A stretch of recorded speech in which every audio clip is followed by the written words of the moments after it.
Que Dieu soit béni. Je vous invite à ouvrir la Bible, l'évangile de Luc. Alors je disais à Bruno, je faisais cette confidence, je n'ai pas de révélation spéciale, je parle une fois pensée dans mon cœur, mais celui qui doit prendre la place, ce n'est pas nous. Que Dieu soit béni. Je disais récemment à l'église à Perpignan, il faudrait maintenant mettre un rideau d'un côté et de l'autre, un grand rideau, et fermer ce rideau. Et si quelqu'un interrogerait en disant qui prêche ce matin, il faudrait dire c'est la parole. Amen. Parce qu'aujourd'hui on met des noms, on met des titres. Les hommes, on apprécie, on veut tellement de médailles, des applaudissements. Et ce matin, le seul à qui nous devons nous plier, ce n'est pas une dénomination, ce n'est pas un mouvement. L'unique, le seul, le vrai, s'appelle Jésus. Amen. Et ce soir, ce matin, tu n'as pas besoin d'un mot d'homme, mais tu as besoin du mot de Dieu. Amen. Ce ne soit pas la terre, mais que ce soit le ciel. Amen. Que ne voyez pas ce matin l'imparfait que je suis, mais voyez le parfait. Ne voyez pas la créature, mais voyez le Créateur. Amen. Que Dieu soit béni. Amen. Que son nom soit glorifié. Alors j'aimerais ouvrir avec vous dans l'évangile de Luc, au chapitre 10 et du verset 30. Vous connaissez, c'est connu ce passage. Et que Dieu fasse qu'il y ait une direction de Dieu ce matin, pour quelqu'un, pour plusieurs. C'est le but de la parole. Amen. On lit ceci. Jésus reprit la parole et dit: un homme descendait de Jérusalem à Jéricho. Il tomba au milieu des brigands qui le dépouillèrent, le rouèrent de coups et s'en allèrent en le laissant à demi-mort. Par hasard, un sacrificateur descendait par le même chemin. Il vit cet homme et passa outre. Un lévite arriva de même à cet endroit. Il le vit et passa outre. Mais un sacrificateur qui voyageait arriva près de lui, le vit et en eut compassion. Il s'approcha, banda ses bleus, en y versant de l'huile du vin, lui le plaça sur sa propre monture, le conduisit à une hôtellerie et prit soin de lui. Le lendemain, il sortit de nuit, les donna à l'hôtelier et dit: prends soin de lui, et ce que tu dépenseras en plus, je te le paierai moi-même à mon retour. Amen. Amen. On peut dire un fort amen. Amen. Que Dieu soit glorifié. J'aimerais vite fait ouvrir une petite parenthèse, je la referme aussitôt. Vous dites que la parabole nous montre que l'on peut aimer Dieu, que l'on peut servir Dieu et passer outre à côté de son prochain. Amen. Je referme la parenthèse. Il y aurait tellement à dire à ce sujet.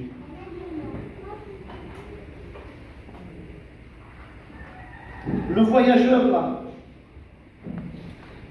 qui descend de Jérusalem à Jéricho, on pourrait le comparer à l'être humain, au chrétien, à la chrétienne. Parce que j'aimerais dire que, vous savez, c'est un peu, on peut interpréter ainsi dans la pensée, c'est que ceci ressemble le parcours de la vie chrétienne. Si ou non? Et je vais m'expliquer. La Bible dit, un homme descendait de Jérusalem à Jéricho. Et j'aimerais dire ce matin que sur la route de Jéricho, nous sommes parfois frappés, blessés, abandonnés à la douleur, dans les pleurs, dans les larmes, dans les inquiétudes. Parce que la vie chrétienne n'est pas toujours rose. C'est ou non? La vie chrétienne, on a des moments de réjouissance. Merci au Seigneur pour cette période. Mais la vie chrétienne consiste également à pleurer dans le Seigneur. Amen. Que Dieu soit glorifié. Et je dis que la Bible révèle ceci, et c'est Jésus qui donna cette parabole, et il cite plusieurs personnages. Il est dit qu'il y avait un lévite, il y avait un sacrificateur, et il voit l'homme rouer le cou, l'homme ensanglanté, la Bible dit, à demi-mort.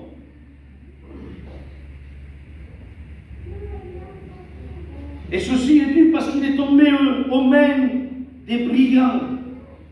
La Bible précise, et il dit premièrement qu'il le rouait le cou, il le dépouillait, il le rouait le cou, et s'en allait en le laissant à demi-mort. La façon de vaincre quelqu'un humainement est tout différente de ce que la Bible mentionne. Je m'explique. La façon de vaincre quelqu'un, c'est qu'on le frappe, premièrement, on le domine, on le roue le cou, et ensuite, on le dépouille de ses biens. Si ou non? Mais la Bible ne parle pas comme ça. La Bible dit que, premièrement, il le dépouillait. Ce que nous on fait au dernier stade, à la troisième position, la Bible le mentionne en première position. Ceci est la logique humaine. Cependant, la stratégie de l'adversaire, appelée Satan, est différente.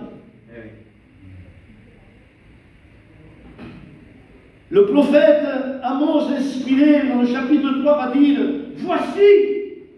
Il le présente.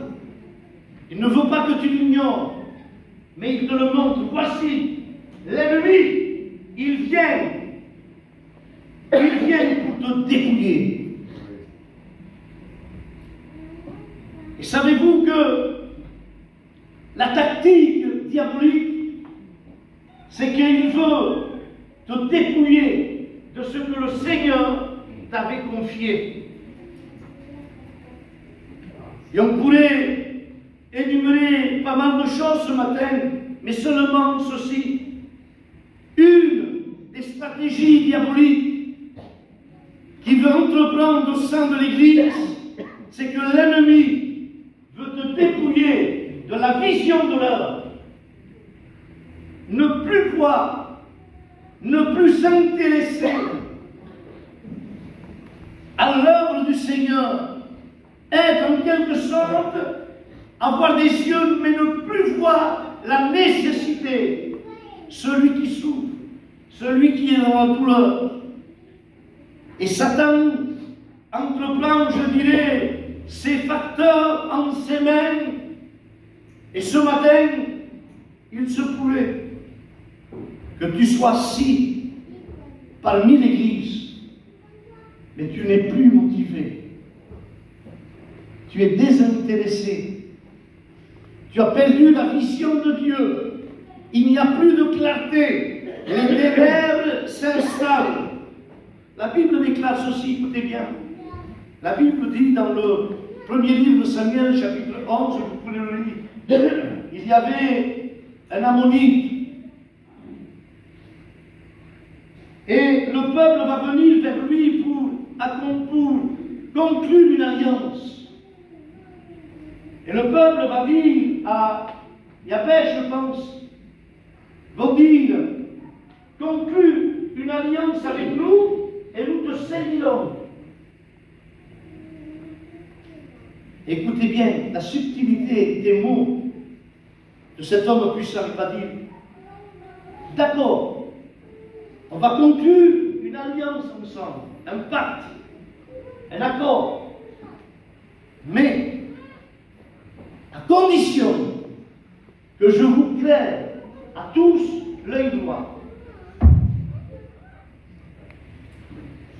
Les soldats en ces temps avaient un bouclier, et le bouclier, on le saisissait par la main gauche, c'est-à-dire c'était un bouclier pour, je dirais, se défendre, pour éviter les coups de l'ennemi.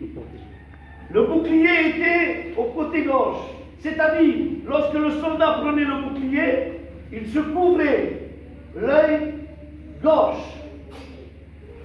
Et on se confrontait, on bataillait avec la vision de l'œil droit. Mais regardez comme c'est subtil l'ennemi. Je conclurai alliance avec vous, à condition que je claire l'œil droit de tout vous, tout ce que vous êtes. C'est-à-dire, ils savaient que s'ils acceptaient, la victoire était déjà gagnée à l'avance. La vision était ôtée. La clarté n'existait plus. Et je dirais que Satan, ce qu'il cherche à faire dans l'Église, c'est une Église, mais une Église qui n'a plus la vision de Dieu, qui ne peut plus combattre, qui ne peut plus s'armer, qui ne peut plus se défendre, ni même attaquer.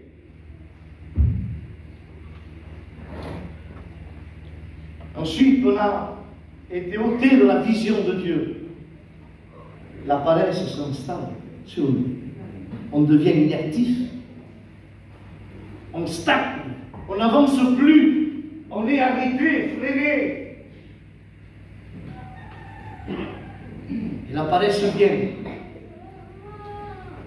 la Bible dit, dans le livre des Proverbes, le paresseux plonge sa main dans le plat, mais il trouve trop fatigant de la ramener à sa bouche.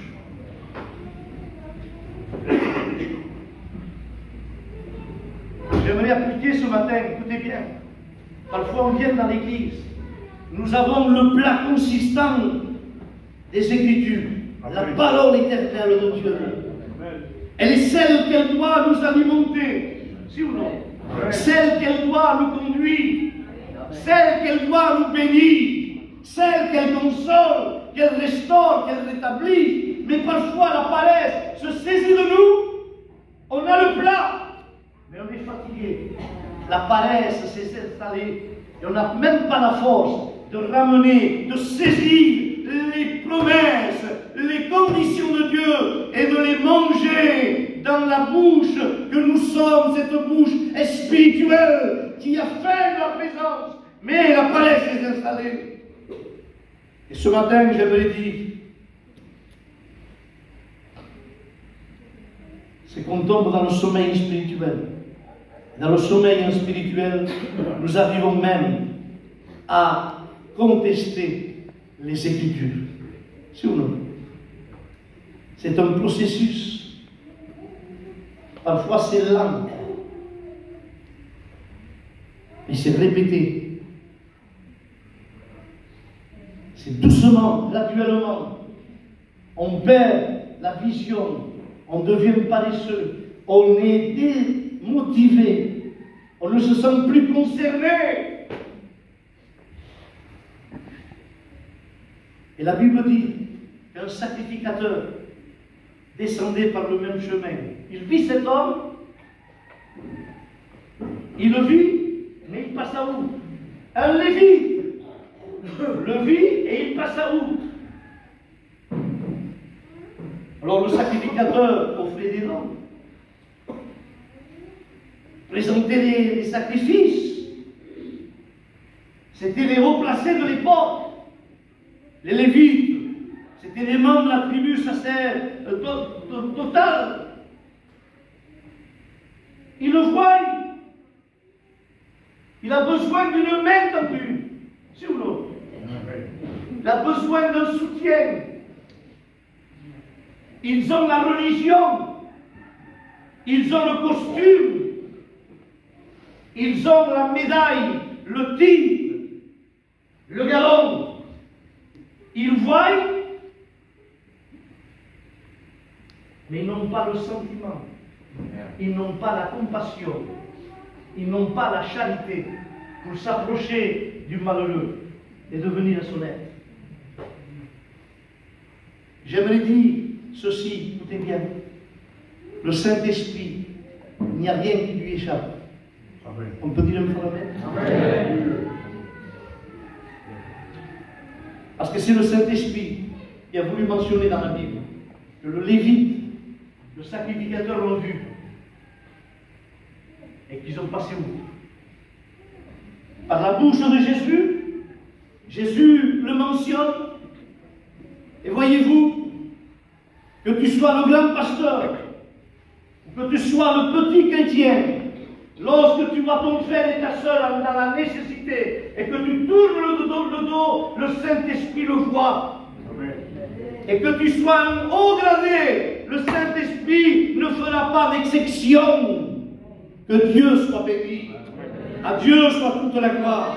Amen. Alléluia. Ils passèrent outre. Et vous savez ce que ça signifie passer outre? C'est éviter, oublier, ignorer, négliger, esquiver, contourner, ne pas tenir compte, fermer les yeux. On est entre frères et sœurs ce matin. On ne joue pas aux super-héros, mais on dit ce qu'on est en réalité. Et je le dis en priorité pour moi. Combien de fois, Daniel, tu as vu la nécessité et tu as fermé les yeux? Pas vous? Merci Seigneur si vous ne l'avez pas fait. Mais ce matin, je pense que nous sommes tous dans le même lot. Amen. Parfois, on voit le malheureux qui a besoin d'un secours. Et on fait semblant que. On est sur le vide. On a beaucoup de grades, de médailles. 30 ans de vie chrétienne. 50 ans que je peux annoncer la parole de Dieu. Je vois, mais je n'ai pas les pieds de l'évangile. Les pieds qui savent courir dans le malheureux. Amen. Que Dieu soit béni. Que son nom soit glorifié. Alléluia. Mais je bénis Dieu. Parce que parmi le Lévite, le sacrificateur, il est dit, mais un Samaritain. Amen. Il n'avait pas de titre, lui. Il n'avait pas de galon. Ce n'était pas un affiché. C'était un Samaritain. La Bible dit, il le vit. La même chose identique que Lévite au sacrificateur. Mais il y a une grande différence. Encore une fois, Jésus la relève cette différence. Il dit, il le vit, mais il a eu compassion. Et la compassion change la situation. Amen. Que Dieu soit béni. Vous pouvez dire un fort amen. Les autres l'ont vu. Voyez un peu cette scène, ils l'ont vu.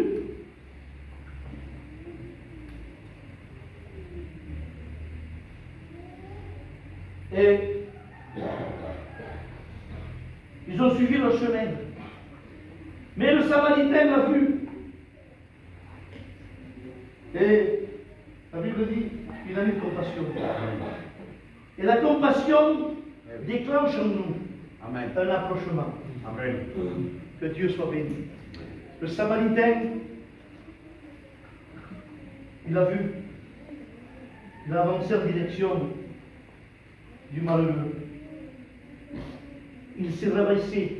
Il s'est positionné à la même hauteur que lui pour le soigner, pour bander ses plaies, pour partager sa douleur. Que Dieu soit béni. Que Dieu soit glorifié. Je vous comprends, les frères et sœurs, que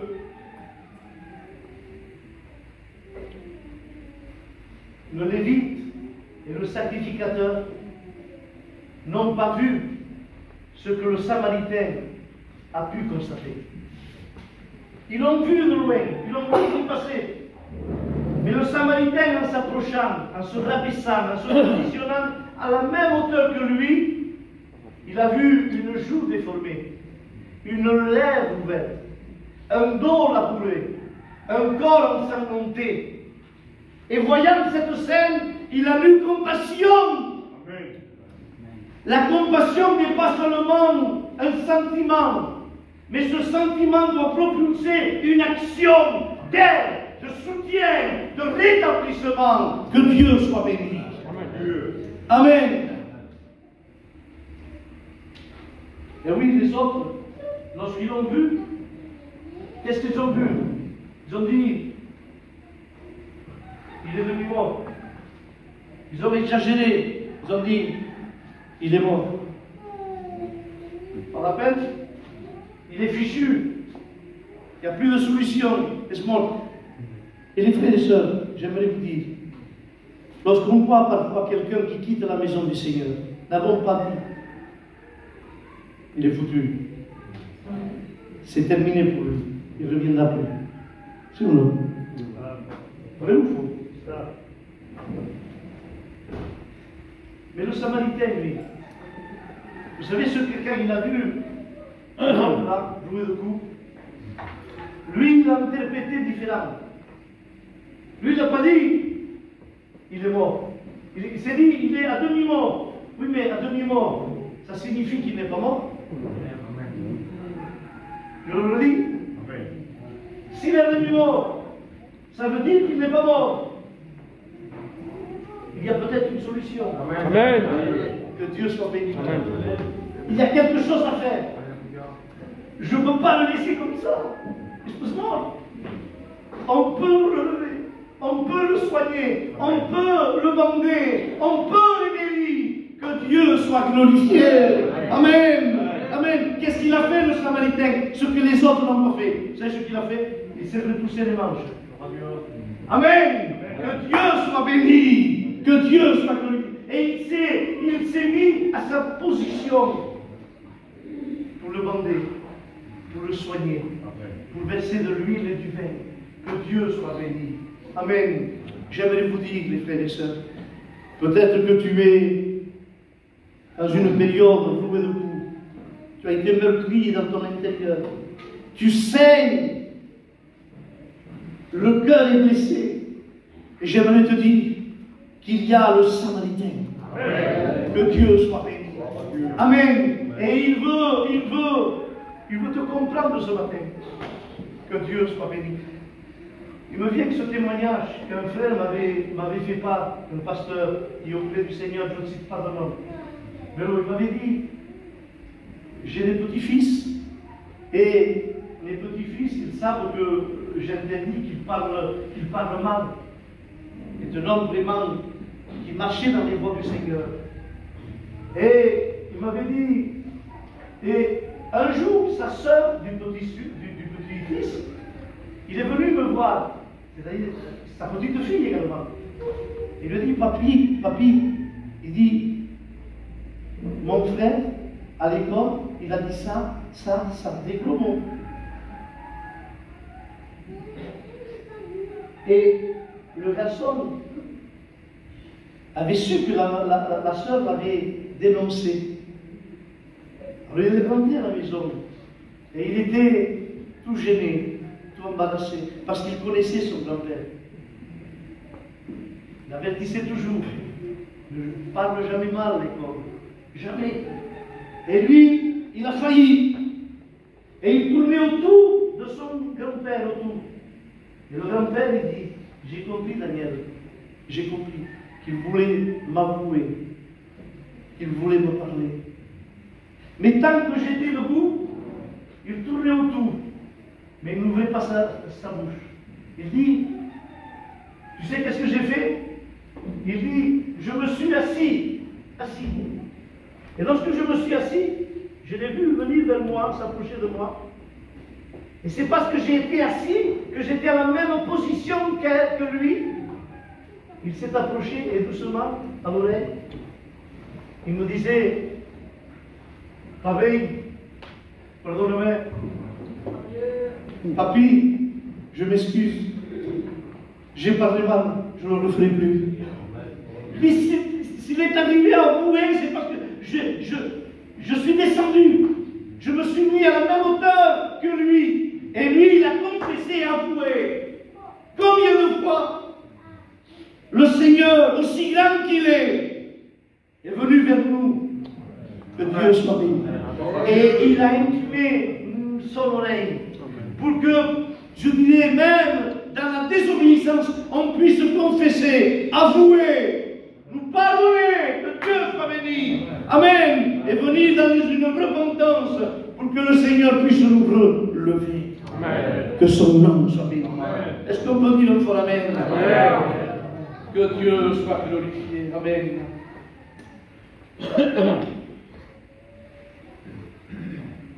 Il lui fit les premiers soins sur place. Et notez bien, il ne lui a fait aucun reproche, aucune réprimande, aucun blâme. Il lui a pas dit, mais pourquoi tu quittes Jérusalem? Il fallait rester là-bas. Pourquoi tu pars de l'église? Il fallait rester à l'église, certes oui. Mais vous savez, quand les frères passent des moments difficiles, même des blessures, qu'on n'est pas coupable, on les subit. On n'a pas besoin que les frères viennent et qui nous blâment, qui nous font des reproches. Non, on a besoin de quoi? Pas un message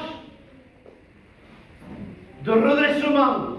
Non, quel homme n'a pas besoin de mots, n'a pas besoin de phrases, de messages, mais sa présence. La présence d'un frère, d'une sœur, lorsque vous êtes dans la difficulté, dites-moi, ça ne fait pas de bien. Amen. Ça vaut mieux que tous les messages, que tous les mots, que toutes les paroles. Si ou non, que Dieu soit béni, que Dieu soit glorifié. À Dieu soit toute la gloire. Alléluia. Et la Bible dit, il monta ses plaies en y versant de l'huile du vin. Encore là, c'est anormal. Quelqu'un se fait mal. Un enfant tombe. Qu'est-ce que vous faites? Premièrement, vous le désinfectez. Si ou non? De l'alcool, du sectine. Hein? Et ensuite, on met de la pommade pour l'adoucir. Mais là, la Bible ne parle pas comme ça. Il dit premièrement quoi? De l'huile. Et ensuite du vin. À l'inverse de ce que moi et toi on ferait. Amen. Et vous savez, écoutez bien, écoutez bien. Lorsque les gens subissent une tragédie, on n'a pas besoin de venir là et de jouer le super spirituel. C'est vrai. On a besoin d'une œuvre du Saint-Esprit. C'est lui qui fait l'œuvre. C'est lui qui te convainc. C'est lui qui te reprend. C'est lui qui me corrige. C'est lui qui m'encourage. C'est lui qui te fortifie. C'est lui qui te bénit. Amen. Amen. Amen. On n'a pas besoin, je dirais, d'autre chose qu'une action du Saint-Esprit. Et même que tu as péché, si le Saint-Esprit tombe sur toi, tu n'as pas besoin que Bélo il dise demande pardon. Parce que si il le dit, ça sera une formalité pour toi. Tu vas le dire parce qu'il te l'a demandé. Et si le Saint-Esprit tombe sur toi, t'envahit, il fait voir ta faute, ta culpabilité, tes blessures, tes douleurs. Tu n'as pas besoin d'un serviteur, d'un pasteur, d'un prédicateur. Tu as besoin de quoi? De l'huile du Saint-Esprit. Et à ce moment, qu'est-ce que tu fais? Tu réclames le vin, qui est l'image quoi? Du sang de Jésus. Et le sang de Jésus, qu'est-ce que c'est? C'est le pardon des péchés. Que Dieu soit béni. Et lorsqu'il y a une action du Saint-Esprit, et je dirais que l'individu, le frère et la sœur, avec des larmes, qu'est-ce qu'on dit? Pardonne-moi, Dieu. Pardonne-moi, Seigneur. J'implore ta grâce. J'ai besoin de ton soutien, de ta main. Que son nom soit glorifié. À Dieu soit la gloire. Alléluia. Que Dieu soit glorifié. Amen.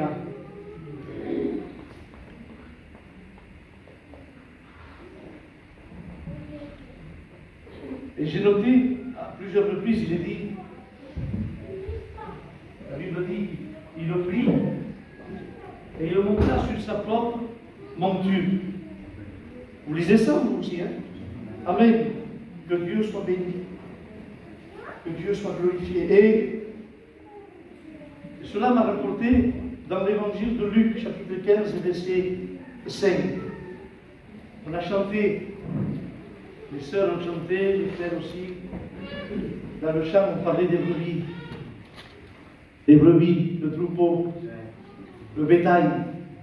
Que Dieu soit béni. Et Jésus dit, ceci dit, lorsqu'il l'a trouvé, il la met avec joie sur ses épaules. Que Dieu soit béni. J'aimerais te rassurer, tu n'es pas un fardeau pour Jésus. Amen. Amen. Que Dieu soit béni. Tu n'es pas une charge. Il veut te sauver. Il veut te saisir et te monter sur sa propre monture, sur ses épaules. Amen. Il veut te sauver au maximum. Que Dieu soit béni. Que Dieu soit glorifié. Et j'aimerais dire ceci ce matin. Il ne se lasse pas de te suivre, de te poursuivre. Que Dieu soit béni. Amen. Que Dieu soit glorifié. Combien de fois il m'a suivi? Parce que nous sommes, je dirais, nous sommes prompts à nous égarer. Si ou non? Notez bien la brebis dans ce passage. La brebis, c'est un animal qui n'a pas de repère. Il n'a pas d'orientation. Une brebis perdue est incapable de revenir au bercail. Dieu l'a créé ainsi. Un chien, c'est différent. Un gosse se perd. Il y a des propriétaires qui n'en veulent plus. Ils le laissent à 15 km de la maison. 3 jours après, il ouvre la porte et il voit le chien devant. Mais la brebis, non. Dans tous les passages, vous verrez quoi? C'est le berger. Amen. Il part à la recherche de la brebis perdue. Amen. Que Dieu soit béni. Combien de fois je me suis égaré et combien de fois il est venu me récupérer. Amen. Que son nom soit béni. Il monte avec joie sur ses épaules. Il apporte. Amen. Que Dieu soit béni. Vous savez pourquoi? Parce qu'il sait que tu es fatigué. Tu n'as pas la force de marcher. Que tu es stagné. Que tu as été blessé, abandonné à la douleur. Tu vis un chagrin. Le cœur pleure. Mais ce matin, le Saint-Maritain, Amen, il veut venir à ta rencontre. Il veut te voir, non seulement il veut te voir, mais il veut se pencher jusqu'à toi. Que son nom soit béni. Et si tu es fatigué, le livre d'Ésaïe dit, je porterai sur mon sein mes agneaux. Amen. Que Dieu soit béni. Amen. Merci Seigneur s'il y a des brebis. Parce qu'Ésaïe dit, il conduira les brebis. Il y a des hommes et des femmes mûrs dans la foi. Ils n'ont pas besoin d'aide. Ils ont leur expérience et ils savent marcher avec Dieu. Et il se pouvait ce matin qu'il y ait des agneaux, des jeunes, de la jeunesse, qui sont fatigués. Ils ont tombé peut-être dans le ravin. Mais j'aimerais vous dire que la main de Jésus n'est pas trop courte. Amen. Amen. Que son nom soit glorifié. À Dieu soit toute la gloire. Alléluia. Amen. Et il fit cette recommandation à l'hôtelier. Il dit, prends soin de lui. Lui-même, il dit, il prit soin de lui, le Samaritain. Et lorsqu'il amène à l'hôtelier, il dit, prends soin de lui. Veille sur lui. Fais attention à lui.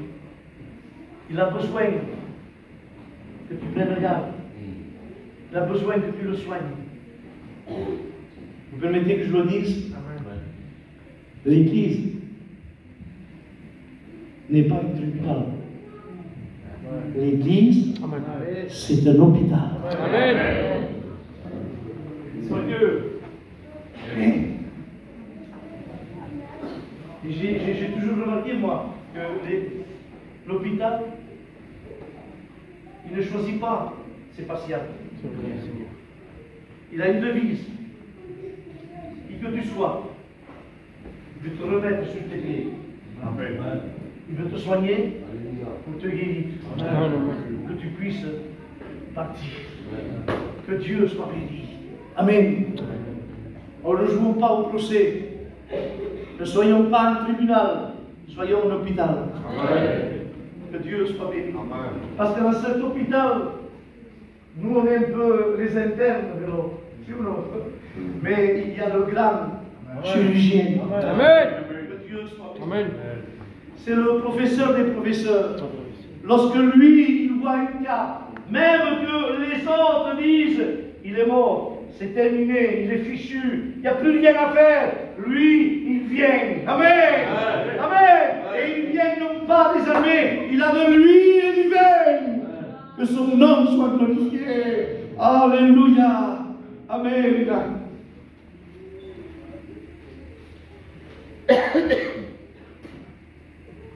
Je vais conclure avec ça.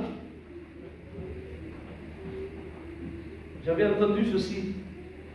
Il lui donna 2 deniers. Et il dit, s'il manque quelque chose, à mon retour, je te le paye. Amen. Peut-être pas ici, vous êtes tous riches. À Perpignan, il y a beaucoup de pauvres. Moi, je connais les gens qui vont à des épiceries,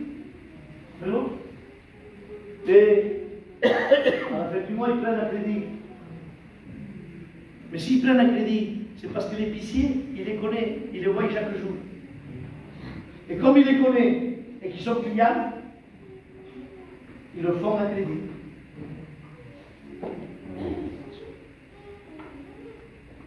Le Samaritain dit, s'il manque quelque chose à mon retour, je te le paye. C'est-à-dire que l'hôtelier le connaissait. Et il lui faisait confiance. En quelque sorte, il lui a fait un crédit. Vous savez pourquoi? Parce qu'il était connu de la maison. Que Dieu soit béni. Il était connu de la maison. Chaque jour, il ramenait les brebis perdues d'Israël. Il s'arrêtait devant le paralytique. Il aidait, je dirais, l'aveugle. Que Dieu soit béni. Amen. Il n'y avait pas de situation pour lui qui était perdu. Non, c'était un connu. Que Dieu soit glorifié. Et ce matin, j'aimerais dire que le Seigneur, s'il prend ta cause, il va la défendre. Amen. Amen. Que son nom soit glorifié. À Dieu soit toute la gloire. Je conclue avec ça. Et c'est parce qu'il est patient avec nous. Sur nous. Je ne sais pas si. Moi je dis avec moi, il est patient. C'est David qui dit éternel. Si tu tiendrais compte des iniquités de l'homme, qui pourrait subsister devant toi? Soyons frères et sincères. Chaque jour, chaque moment, on a besoin du pardon de Dieu. Amen. Chaque jour, je demande pardon à Dieu. Parce que je suis faible. Et je sais que lui, il est fort. Parce que moi, je chancelle. Mais lui, il est immuable. Parce que moi, je suis terrestre. Et lui, il est céleste. Parce que moi, je suis humain. Et lui, il est divin. Amen. Parce que moi, je suis faible. Et lui, il est puissant. Amen. Et connaissant cette vérité, je n'ai pas d'autre prière à lui demander. Seigneur, donne-moi ta main. J'ai besoin de ton soutien, besoin de ton pardon. Amen. On a besoin d'être consolés, les frères et sœurs. Si ou non? Amen. Lorsque tu traverses l'épreuve du deuil, qui mieux que Jésus? Ses épaules sont soulevées. Amen. Que Dieu soit béni. Amen. Me vient cette pensée. Moïse, il était fatigué. Le peuple parlait de le lapider. Ils n'en voulaient plus, ils voulaient le tuer, l'achever.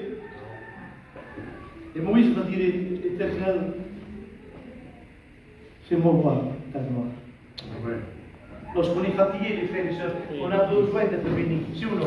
Amen. Amen. Il dit, fais-moi voir ta gloire. Et Dieu lui dit, tiens-toi dans le creux du rocher.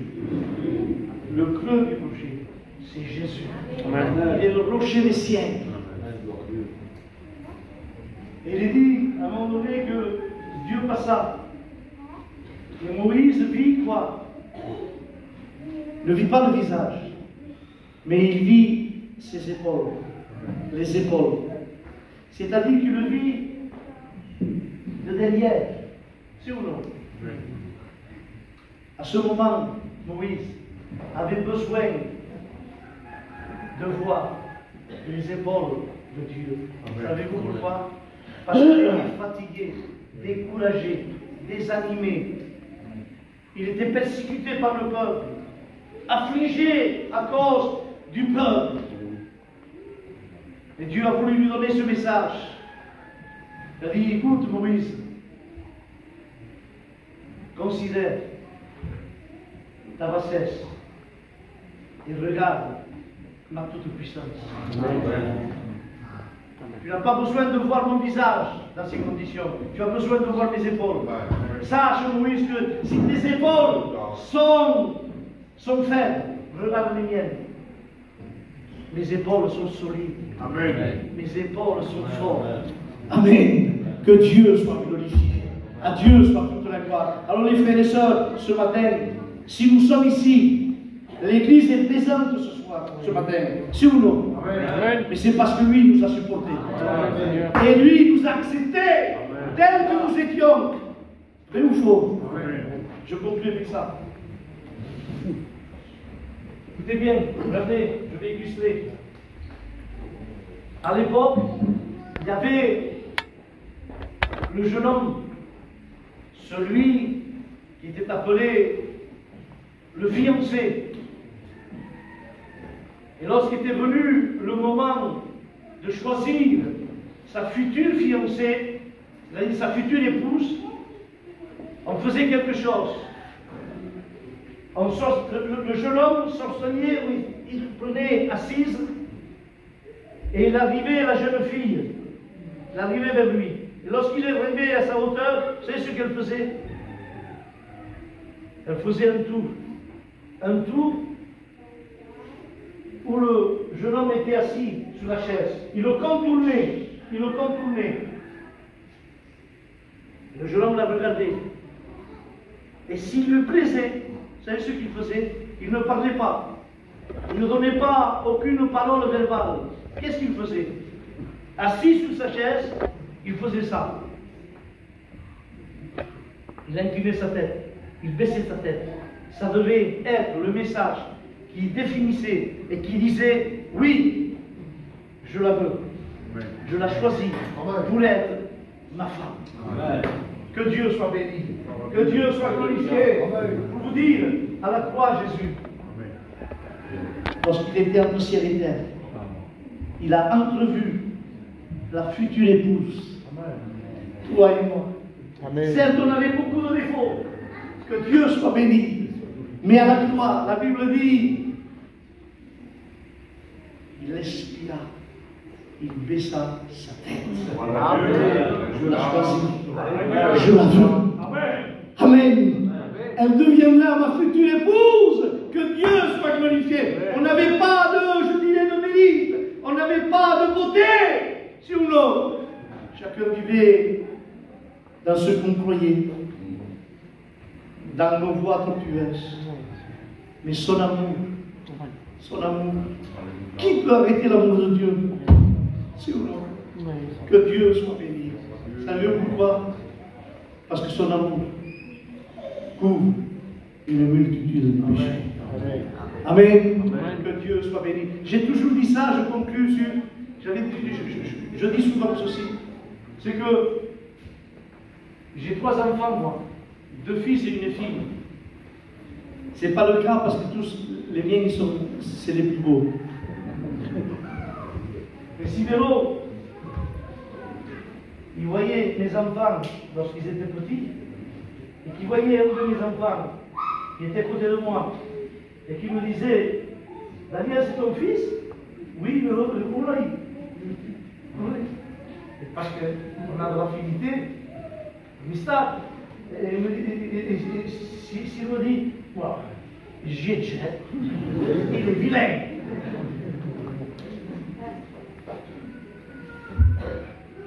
Vous savez ce que je fais, moi? S'il me dit ça, je prends mon fils, et on met je le retosse. Oh, mais l'autre est fou, c'est l'artiste, mon fils. Vraiment faux. Vraiment faux. Mais il y a une réflexion, plutôt. Parce que, hey, pourquoi lui, il le voit vilain, et moi, je le vois le plus beau. Parce que lui, c'est étranger. Et il le regarde en tant qu'étranger. Mais moi, je suis le papa, tu es la maman. Les tiens sont les plus beaux. Et même qu'il est vilain, tu dis, c'est l'artiste, mon fils, est-ce qu'il dit? Pourquoi? Parce que mon amour lui couvre ses imperfections. Que Dieu soit béni. J'aimerais vous dire, vous rassurer, les frères et sœurs, certes, on a des imperfections, on a des défauts. Je ne dis pas qu'il faut marcher continuellement avec ça. Mais celui qui l'améliore s'appelle Jésus. Celui qui couvre le péché s'appelle Jésus. Non pas seulement qui couvre, mais il ôte le péché. Que son nom soit béni. Assez de camoufler, je dirais, avec la couverture de Rachel. Parce que si on lève, on voit les terrains qui ont été volés. Mais ce matin, approchons-nous du manteau de l'amour de Dieu. Que son nom soit béni. Amen. Vous savez ce qu'il a dit? Romain, je pense, dit. La bonté de Dieu, c'est-à-dire l'amour de Dieu, pousse l'homme et la femme à la repentance. Amen. Voyez-vous qu'on n'a pas besoin d'une réprimande. On a besoin que le feu tombe, que le Saint-Esprit saisisse ta vie, que Dieu soit glorifié. Et lorsqu'il vient dans ta vie, tu es obligé de lui demander pardon. Amen. Amen. Amen. Et celui qui avoue et qui confesse obtient quoi? Miséricorde. Que son nom soit. Amen. Je ne sais pas ce que tu vis aujourd'hui, ce que tu as traversé, ce que tu es en train de vivre. Toi et Dieu le sait. Et j'aimerais vous encourager de vous approcher, de venir à la croix. Amen. Seigneur le Père, la croix c'est l'indice. Amen. Amen. Il y avait une petite fille qui s'était perdue, s'était égarée, et elle pleurait, elle ne savait plus où trouver sa maison. Et le garde de la ville a compris qu'elle était perdue, il a dit, mais où t'as mis? Tu dis, je ne sais pas, monsieur. Quel est le nom de la rue? Je ne sais pas. Mais elle s'est rappelée. Mais monsieur Jean, une seule chose je sais, c'est à côté de ma maison, il y a une grande place. Et il y a dressé tout à fait en haut une croix. Si vous me ramenez à la croix, je trouve ma maison. Et le gardien l'avait. Et lorsque de loin il a aperçu la croix, vous savez ce qu'elle a fait? Monsieur, j'ai plus besoin de vous. Je sais où c'est ma maison. Amen. Que Dieu soit béni. Je vous dis ce matin, tu n'as pas besoin d'un enseignement de théologie. Tu as besoin de venir t'agenouiller à la croix. Que son nom soit béni. Dites un fort Amen. Ah, il y en aurait tellement à dire. Une minute, mon cousin. Une minute. Je vais vous illustrer ça. Y aurait-il quelqu'un de la maison de Saül pour que je lui fasse, que je use de bienveillance? Il y avait tous les généraux, silence complet, seulement un serviteur s'élevait. Quel est ton nom si pas? Qu'est-ce que tu as à me dire? J'en connais un seul, c'est Méphibosheth. mais il est perdu des pieds. Les hommes et les femmes, ce qu'ils voient en premièrement, c'était des faux. Si ou non? Notez bien, ils vont dire, il est perdu des pieds, il est boiteux. Mais le roi dit, appelez-le, faites-le venir. Que Dieu soit béni, que Dieu soit béni. Et lorsqu'il est venu, il boitait, il était boiteux. Lorsqu'on le voyait de loin, on le reconnaissait, c'est Méphibosheth, le fils de Jonathan. Tout le monde voyait son handicap, si ou non? Mais David lui a dit, tu mangeras chaque jour à ma table. Amen. Et ça change tout. Et encore une fois, je vais l'illustrer. Écoutez bien, regardez, imaginez, il était boiteux lorsqu'il marchait. On le reconnaissait, on le voyait. Mais lorsqu'il s'assied à la table du roi, imaginez, assis, la grande table royale recouverte par une nappe. Les gens qui rentraient, les gens qui regardaient, aucun pouvait dire et aucun ne voyait son handicap. Pourquoi? Parce que la table royale tout en bois lui couvrait son infirmité. J'aimerais vous dire que la table en bois, c'est la croix. Amen. Et si tu t'approches de la croix, j'aimerais te dire que ton handicap, tes incapacités,